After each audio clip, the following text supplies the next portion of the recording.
But the one last thing I do want to talk about is the book, In Silver Spoon, The Imperfect Guide to Success. At what point did you decide, okay, I'm gonna write a book, and like what was the reasoning behind it?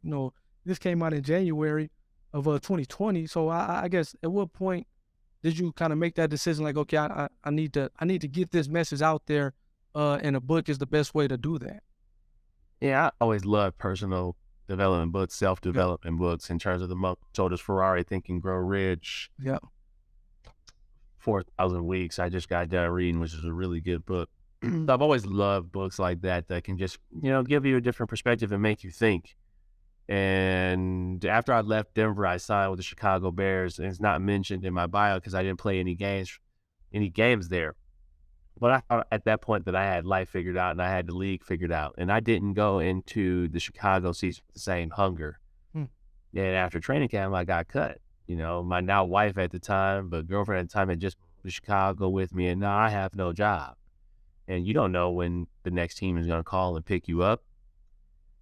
And then a couple weeks later, I get signed by the Patriots for 1 week. So now it's an opportunity to play with Tom Brady. Now right, I was only there for a week. They ended up trading for Josh Gordon, but all the emotions came flooding back of like when I played with Peyton.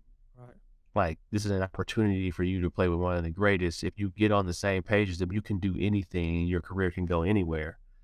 And I just got that fire lit back under me and end up signing with the Giants the next week, then playing Eli Manning for 2 years. But at that time, in that gap of not being or getting cut from Chicago and then signing with New England, it's like, well, if the NFL doesn't come calling back, what does life look like? And I want to speak on stage, and I want to write a book because I don't have the typical athlete story. I'm not coming from the hood, or I don't have the typical athlete story of yeah, just like super hardships. But that doesn't mean I was guaranteed my scholarship to Michigan State because I grew up in a good neighborhood. And that doesn't mean I was guaranteed to go to the NFL because I grew up in absolutely, a good neighborhood.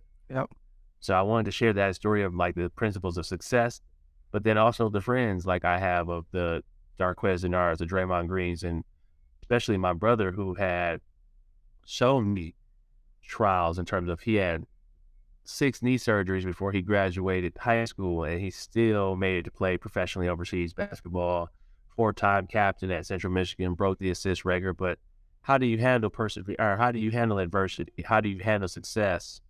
I wanted to share those stories, and also the story at the chapter for kids in there and other people, especially kids in high school. You don't have to be an athlete to be a multi-millionaire, billionaire. Like most of the people that I know, the richest people that I know are athletes. So right.